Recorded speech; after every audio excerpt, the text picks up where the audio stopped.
the third big feature is this.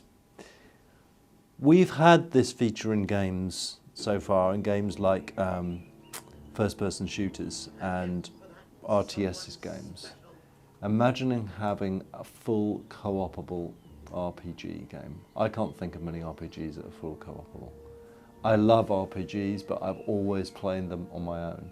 And having full dynamic co-oping within an RPG is what I'm going to show off here. So Josh here, Josh works for MGS. He's a specialist. He's helping us refine and tune our combat mechanics, and he's going to come in as my co-op buddy. Now, when we decided and sat down and thought about co-oping, we really wanted to give you a different flavour of co-oping than you'd ever had before. So these are the things that went through our minds. Firstly, dynamic. The idea of being able to come into my world at any point in time, not having to go back to the front end screen or launch the game all over again. That instantaneous, here's the controller, you're in. That's the first big feature. The second big feature of co-oping is that if you're coming into my world and you're playing Fable 2, you should carry on earning experience and gold in my world. Anything you earn in my world as a henchman, when you're co-oping, you can import back into your world. That means if you come into my world and you're level 10 in your world, you play in my world for 4 hours, you come back, you'll get 4 levels worth of experience when you come back. You can negotiate with your friends how much of that split to get. You can see on the screen at the moment, you've got gold, experience, renown. You can say, okay, I'll come into your world as a henchman. You keep all the gold, I'll keep all the experience. That is super, super different from any other co-op stuff that you've seen before. That's the second. And the third big thing I can't talk about in a moment. I love doing these things, as you know.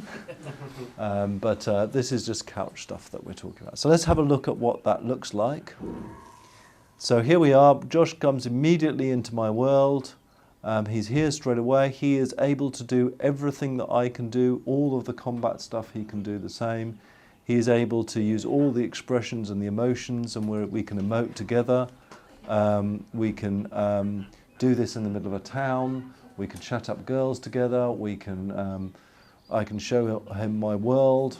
And remember, my world is going to be very different to his world because it's each person's world is going to be very unique. So, the other thing you'll notice is that I am actually a woman. That's not for camera, that's not a confession. I chose to play a woman in Fable. This is another thing that we've decided in Fable 2 is to give you the choice at the start of the game to play as a man or a woman. Because I'm a woman, this has been a very strange experience for me.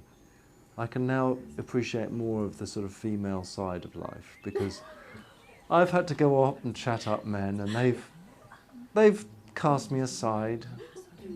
I've had to stand on the side waiting for someone to ask me to dance, and I haven't been.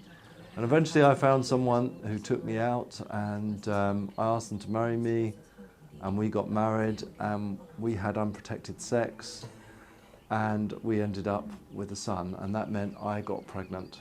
And it's been a cathartic experience for me. I can appreciate a bit more about being a woman because of playing this, but it does mean that I can now show my family to Josh, and so we're going to go back and meet my husband.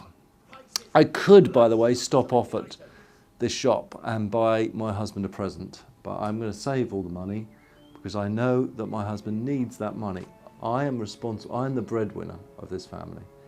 If I don't bring whole gold home often and frequently, my family will starve.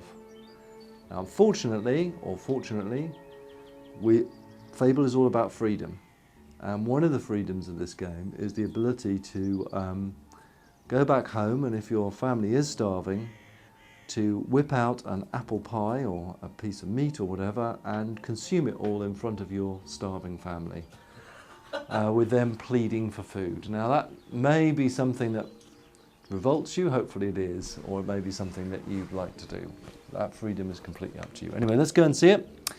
The other thing that I'll just point out to you, you'll notice there's very, very few icons on screen. We've really redesigned the interface completely from the ground up. We want to give you complete freedom of choice.